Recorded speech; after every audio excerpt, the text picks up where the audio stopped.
Welcome. I'm Kinetic Symphony. I hunt down and report on weird and true mysterious stories, from glitches to the paranormal. Would you like even more content? Here's my Patreon. Now onto the stories.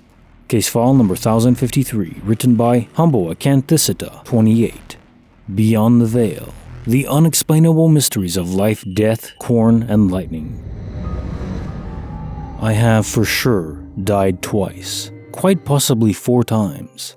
Of the two, I'm very confident in the first one. It happened at about 1998, and the other one in 2018 or so. In the first instance, my best friend and I were driving on gravel back roads in the middle of the night, 40 miles between towns in rural South Dakota. I was admittedly going far too fast, and we came over a small rise. There was a T in the road where you could turn left or right, but straight forward was a driveway to a farmhouse. The driveway went for about a half block or so, and then transitioned into a cornfield. I remember saying, "Oh fluck," and starting to slow down as we started flying through the very tall corn. It was late summer, and the corn stalks were basically full grown.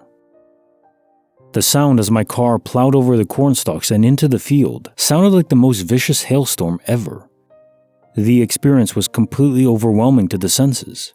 The sights and sounds of flying headlong at high speeds into a fully grown, densely planted cornfield cannot be overstated. This is where things get weird. The next thing I remember was sitting at a stop sign where we would turn into the main highway in the area. It was nearly completely silent, with only the light hum of the engine creating any sound. This was at least several miles away from the field we had just flown into. My blinker was on, to the left, and the car was just sitting still with my foot on the brakes. The lack of motion and dead silence was, for reasons unknown, also absolutely overwhelming. I felt extremely disoriented and discombobulated, and was honestly not certain how I had come to this point, and was even concerned that perhaps I had blacked out or something. I was just not certain how we had arrived where we were currently sitting. At this point, I did not remember flying through that intersection or crashing through the cornfield.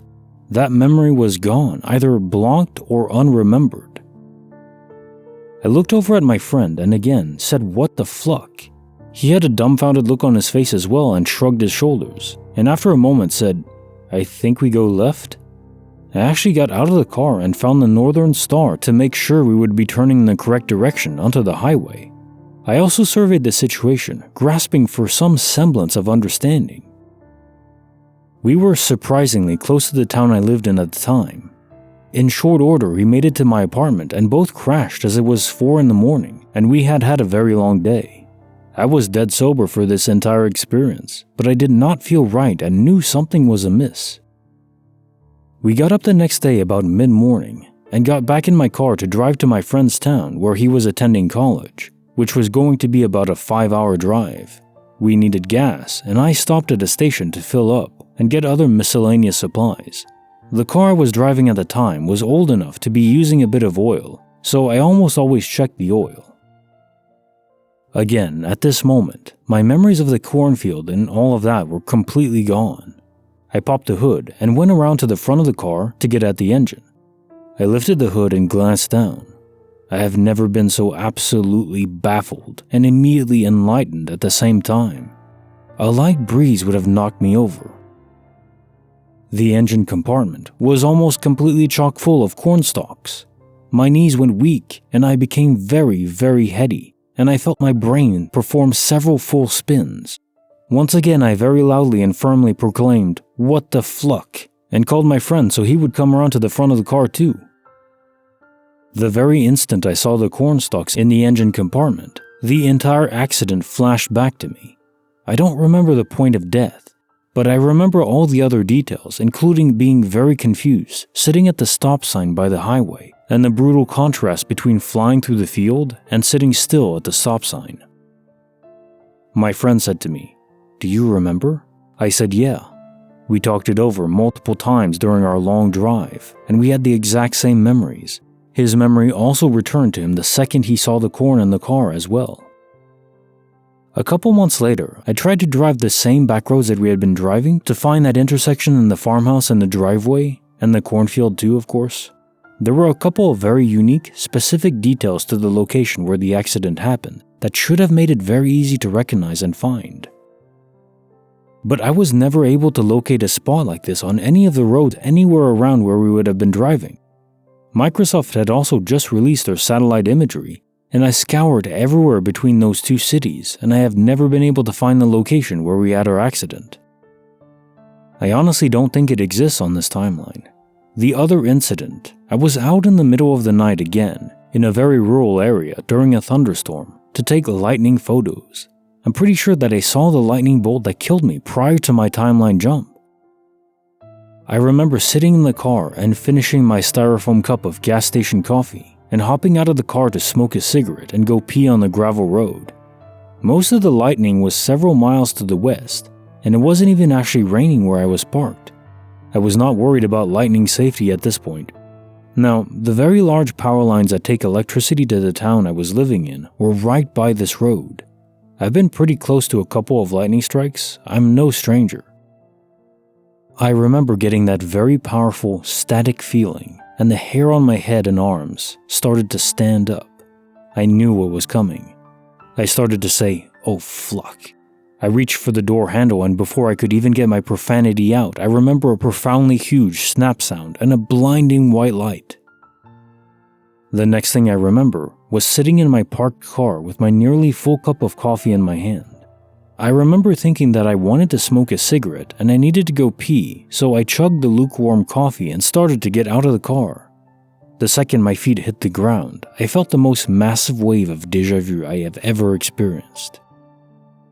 I nervously glanced up besides the road to look at the power lines, but the spot I had stopped previously was about a mile down the road, and the power lines had turned a corner and not followed the road down to this point.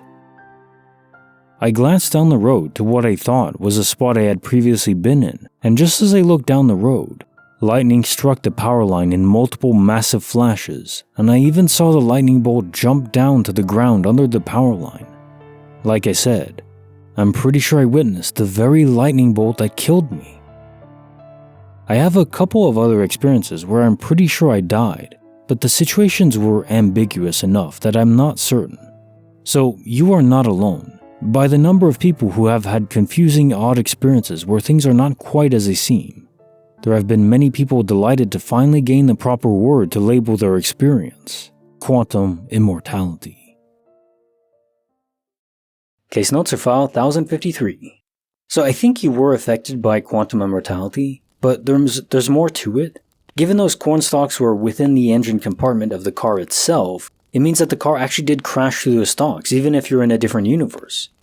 So the memory of it was suppressed, it happened within the confines of that original universe, and then you manifested into a different universe via quantum immortality, but you also crashed through the cornstalk field in that universe and just didn't remember it. The host bodies in that universe didn't remember it. But of course, the physical evidence was in the car engine compartment, so you can't ignore that. Makes me wonder what happened after. Because you say that was a T intersection, you went through the cornfield, and then you were at the highway entry point? So I guess maybe after the cornfield, the car crashed through it, but then if you died, the car would have been damaged. So I don't know, maybe the first one actually wasn't quantum immortality, because the corn stalk shouldn't be there if it was. Something else may have happened in that universe. Maybe it was a time reset. And it couldn't be a time reset either, because the corn stalks are still there. The corn is the key, and it doesn't lie. It changes the whole game. Now the second story though, where the lightning strikes you, that I do believe entirely to be quantum immortality. I think you actually did die, and then you were in a different universe where before it actually happened, you were just in a different spot in that universe, and you were able to see it from afar. That's trippy. There's quite a few videos now going around where lightning is striking the same spot multiple times, which it does actually happen. I don't know where this idea that lightning doesn't strike the same place twice, that's nonsense. Actually, it's more likely to strike the same place. Dave, come on. Don't be afraid of lightning. So yeah, the second one I fully agree is quantum immortality. The first one, I don't really know what it is. And if you don't know, if you do sense the feeling of static in the air, the charge, like you're going to be struck by lightning, then the best bet is to get down on the ground, spread yourself out in a straight line, and hug your feet together. Not always, but it could sever the connection, the link, because lightning is actually a link between the clouds and the ground. Often it actually starts from the ground, which is why you feel the static charge build up from the ground first. So if you can ground yourself, it may be less likely to use you as a conduit, basically. Because the human body is actually very resistant to electricity. Human skin, anyways, unless there's water. And now, time for the quote of the day. If you don't build your own dream, someone else will hire you to build theirs. Tony Gaskin Jr. Wow, when I first heard this quote, I was just thinking, that's my own story. Before I was working for someone else. And I mean, most people do. I think as a stepping stone, it makes sense. And maybe some people really do just want the quiet, comfortable, predictable life that working for someone entails. Just get a normal job, work for 40 years, retire. There's nothing wrong with that. But I think it's still a good idea to have side projects, even if that's what you're doing, and know what your dream is. Maybe your dream is just the quiet life and, have a family, white picket fence, all that good stuff. But I think some people, they don't manifest their dreams because they're too afraid to take the plunge and try. Don't necessarily copy what I did. I was crazy. If you have dreams, know your dreams first and pursue them. It's worth doing. You won't regret it in the end, even if it fails. You only regret not trying. Like the video, subscribe, hit the bell. Kinetic Symphony signing off.